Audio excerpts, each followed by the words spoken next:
किसी भी देश की जो स्पेशल फोर्सेज है वो उस देश की जो मिलिट्री पावर है उसको दर्शाती हैं और देश का हर नागरिक अपने देश की जो स्पेशल फोर्सेज हैं उन पे नाज करता है। अगर आप न्यूज़ को फॉलो करते हैं तो आपने बद्री 313 के बारे में जरूर सुना होगा। बद्री 313 जो तालिबान है उसकी एक स्पेशल फोर्सेज की बटालियन है। हम सब ने आज तक जितने भी तालिबानी देखे हैं उनको नॉर्मली कुर्ते और सलवार में देखा है। ये जो बद्री 313 की यूनिट है ना सिर्फ ये मॉडर्न वेपन्स के साथ इक्विप्ड है, इसके अलावा बुलेट प्रूफ जैकेट्स, हेलमेट्स और यहाँ तक कि नाइट विजन गॉगल्स भी इनके पास है। बद्री 313 में लगभग 5000 के आसपास लड़ाके हैं जो किसी भी देश की राह का रोड़ा बन सकते हैं। ऐसा इसलिए भी है क्योंकि बाकी जो स्पेशल फोर्सेज होती हैं वैसे ही इनकी ट्रेनिंग भी हुई है और ऊपर से जो इनका उद्देश्य है वो इस प्रकार का है कि इनको जीने मरने का कोई ख्याल ही नहीं है। एक इंटरव्यू में बद्री 313 के एक ऑफिसर ने यह भी बोला कि बद्री 313 में अगर आपको ज्वाइन करना है तो सबसे पहले आपकी जो रिक्वायरमेंट है वो ये है कि आप मार्टियरडम सीकर होने चाहिए। आप एक छोटी सी वीडियो क्लिप देखिए। And the foreigner says the suicide attackers,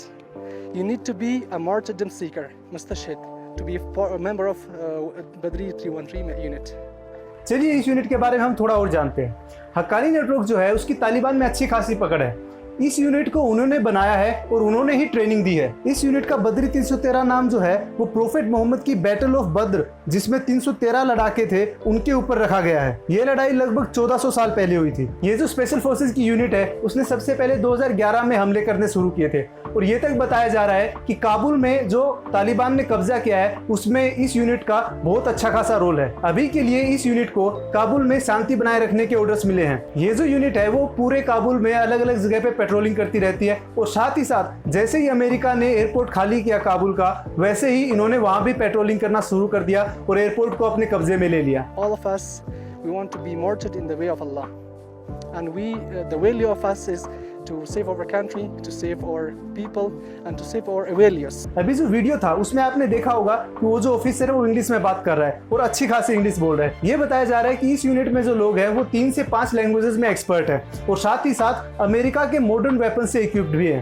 लेकिन अगर दूसरी तरफ कुछ एक्सपर्ट्स की माने तो वो ये बता रहे हैं कि बद्री 313 दिखने में जितनी इक्विप्ड है उतनी इनकी ट्रेनिंग अच्छी खासी है नहीं। इस यूनिट को सिर्फ तालिबान अपने जो प्रोपेगेंडा है उसको फैलाने के लिए यूज कर रहा है। लेकिन अब पूरी दुनिया को जैसे कि तालिबान और पाकिस्तान की जो रिश्ता है उसके बारे में पता चल चुका है तो पॉसिबल है कि पाकिस्तान इनको एक प्रॉपर स्पेशल फोर्सेज की तरह ट्रेनिंग करा दे क्योंकि अब पाकिस्तान खुलकर तालिबान का सपोर्ट कर रहा है। पाकिस्तान आगे चलकर चाहेगा कि तालिबान उनके एजेंडे पे भी काम करे और साथ ही साथ चाइना का जो बेल्ट एंड रोड इनिशिएटिव है उसमें भी उसकी सिक्योरिटी के लिए हेल्प करे।